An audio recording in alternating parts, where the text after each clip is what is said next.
আমি যদি আপনাকে প্রশ্ন করি, আমি যদি আমার নিজেকে প্রশ্ন করি যে রমজান তো চলে গেল, গুনাহ মাফ করাতে আমি পারলাম কিনা জানি না, সামনের বছরের রমজান আমার জন্য আছে কিনা সেটাও জানি না, সামনের বছর যদি থাকিও আমি সুস্থ থাকবো কিনা সেটাও জানি না। আমি কি এখন আবার গাফেল হয়ে যাব? আমি কি এখনো গাফেল থাকবো? আমি কি এখনো গুনাহ মাফের জন্য আল্লাহর দরবারে কাঁদবো না? তাহলে প্রশ্ন চলে আসে,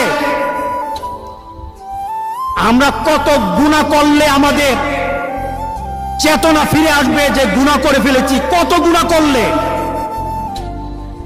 গোটা পৃথিবীর দিকে তাকিয়ে দেখেন, গুনার কারণে আল্লাহ সুবহানাহু ওয়া তাআলা গজব দিয়েছেন। জারাল ফাসাদু ফিল বাররি ওয়াল বাহর বিমা কাসাবাত আইদিন নাস। এই পরিবেশ সৃষ্টি হয়েছে গুনার কারণে, আমাদের নিজের কামাইয়ের কারণে।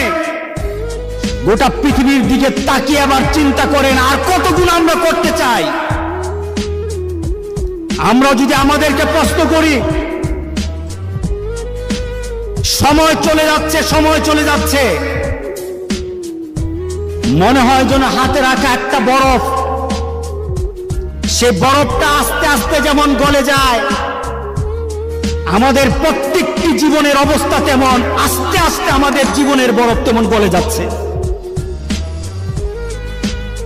কতক্ষণ সময় গেলে আমরা চিন্তা করব, সচেতন হতে হবে। নিজেকে প্রশ্ন করি, নিজেকে প্রশ্ন করি। এখন যদি আমি প্রশ্ন করি যে কখন আমরা তৃপ্ত হব দুনিয়াকে পেয়ে, দুনিয়ার আনন্দ পেয়ে? ঈদের সময় চলে আসে, ইবাদতের সময় চলে আসে, আর আমাদের গুনার ব্যবস্থা শয়তান সুচারুভাবে আমাদের জন্য ব্যবস্থা করে দেয়। আপনি নাটক দেখে তৃপ্তি পেতে চান, আপনি সিনেমা দেখে তৃপ্তি পেতে চান, গান শুনে আমরা তৃপ্তি পেতে চাই। কত গান শুনলে তৃপ্তি হবেন? কত নাটক দেখলে তৃপ্তি হব আমরা? কত সিনেমা দেখলে তৃপ্ত হব আমরা? সময় তো চলে যায়। যদি আমরা আমাদেরকে প্রশ্ন করি, খেলায় খেলায় মত্ত আছি, ঈদের দিন খেলতে হবে, আর আল্লাহওয়ালারা চিন্তা করে ঈদের দিন আল্লাহর দরবারে মাপ চাইতে হবে। যারা জান্নাত পেতে চায় তারা আল্লাহর দরবারে চোখের পানি ফেলে কাঁদে, আর আমরা খেলায় মত্ত হতে চাই। কত খেলা খেললে আপনি তৃপ্ত হবেন?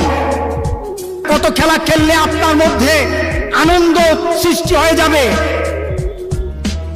আমরা আমাদেরকে প্রশ্ন করি, সচেতন হব।